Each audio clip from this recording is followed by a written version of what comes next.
Hello, today we are going to be trying fixing this absolutely beautiful vintage MagSafe 1 Apple charger that's got pretty common problem of damaged cord around this MagSafe connector. Depending how much insulation is going to be eaten away, I've got situation that I see sparking and it was basically creating a fire hazard risk, so absolutely do not use cable in that condition. The first thing that we are going to be doing, we are going to be checking this side of our charger, and as you can clearly see, it's looking absolutely 100% fine, so we do not have to replace all the cable, we just need to swap that connector. And you might ask yourself how to get MagSafe 1 connector in 2024. And I purchased something funny, which was set of this cable. And if you take a look, those Chinese cable have got exactly the same MagSafe 1 connector. And do not pay attention, you can get a T shape and the L shape, and they are 100% compatible. If you would like to purchase exactly the same cable, here you've got the model number and some sort of barcode. And the idea is that I purchased them for a totally different project, which is restoring this absolutely beautiful Hyper Juice that's got DC output using exactly that connector. And this is product that was marketed for the MacBook, so here you can see it was the external power supply for the MacBook before the USB-C became a thing. And the idea is that I can plug it here and this end go into MacBook. So that was the true selling thing for that cable. From technical point of view, what we could do to make it happen is just cut this wire, and join them together and tape, but it's not going to be looking professional. Then we can step up our game just a little bit and use something like this that here easily accept that connector and here give us a screw terminal, so it would be extremely quick video, but it is prone to disconnect. But what is worse, this is extremely common type of connector, so you could stick it somewhere where you should not. But what I'm going to be using, I will use those, I believe, SP16 connectors that I ordered by pure accidents instead of SP13. They are great because they are extremely uncommon and there is zero chance that they will plug into something else.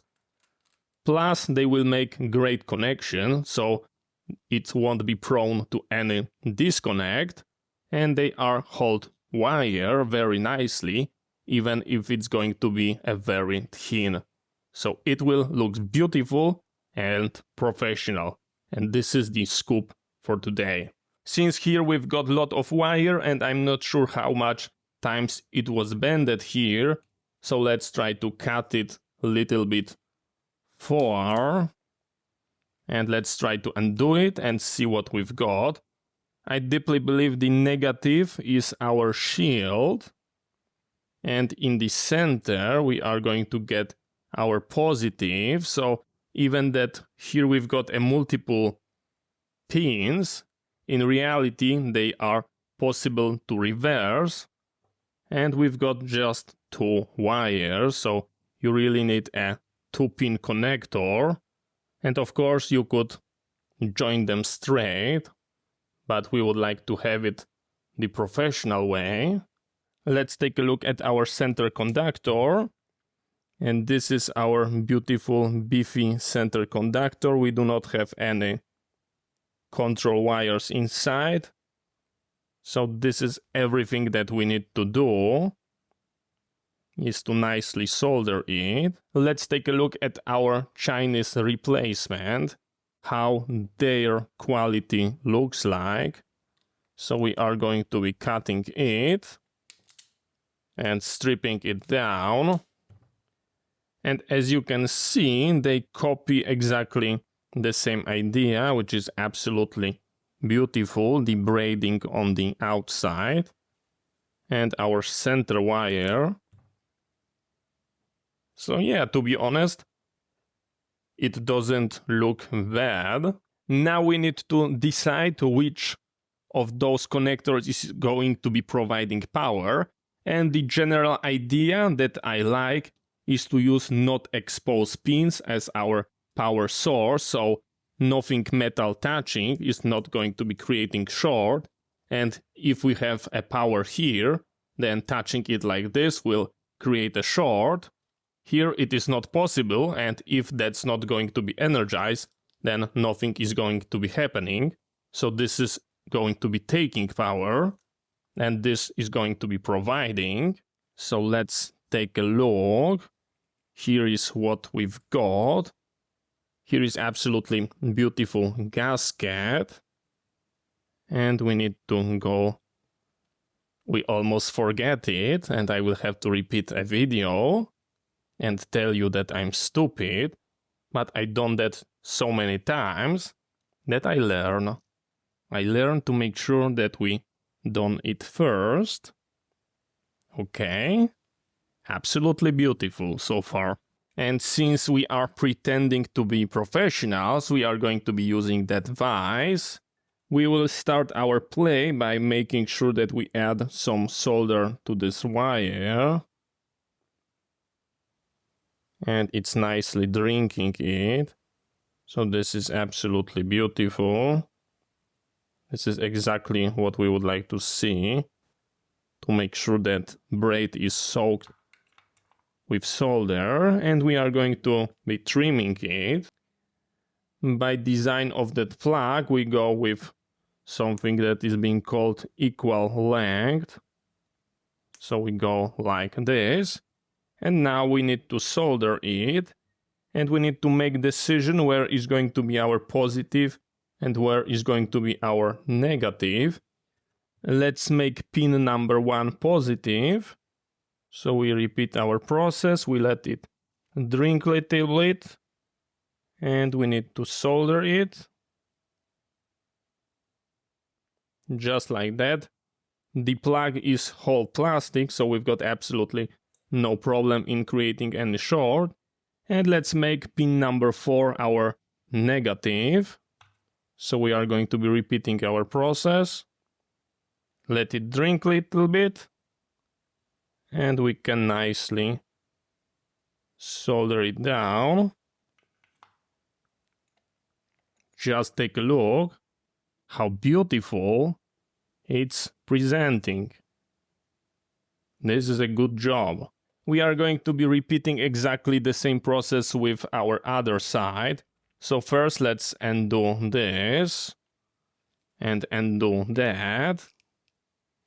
Okay, we nicely go like this. We need to route it through. Okay. And let's add some solder here.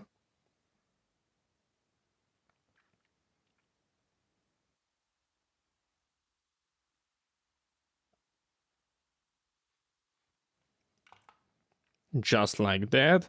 And exactly as before, we are going to be making sure they've got pretty equal length, and this is exactly what we've got.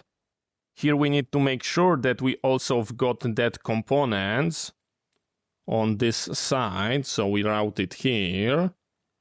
And now we can do the soldering. As you can see, those pins are being nicely labeled, and pin number 1 is going to be our positive, and here is pin number 1. So let's add a little bit of solder. And our positive. So we go just like that. And now our negative. And let's try to solder it here. So we go like this. We weld it a couple seconds. And we just make it done. Absolutely beautiful.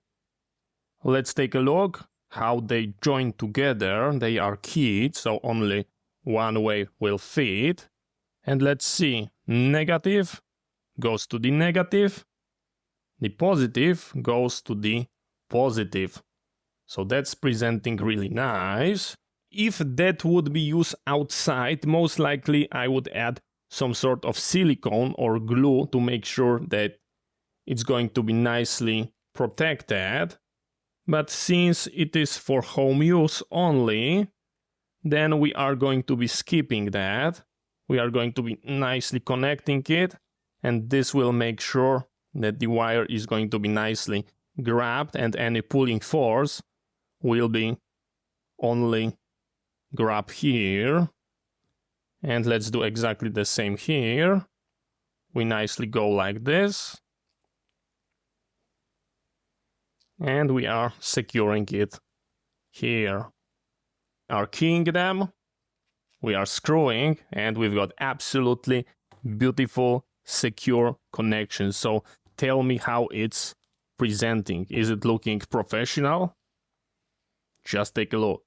So now the last thing that we need to do is to make sure that this whole system is fully operational.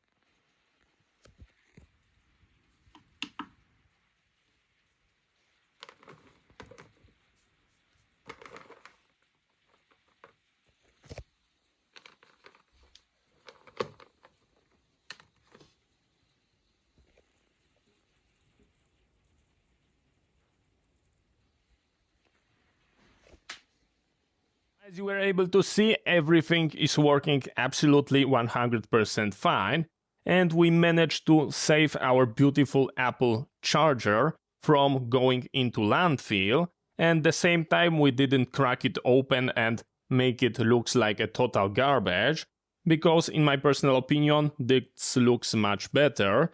And if the cable fail again, then we've got extremely simple job of just cutting the next one and soldering it back. So in my personal opinion, we make absolutely beautiful job and we save our planet. So thank you very much for watching. I hope you find it interesting. See you next time and bye bye.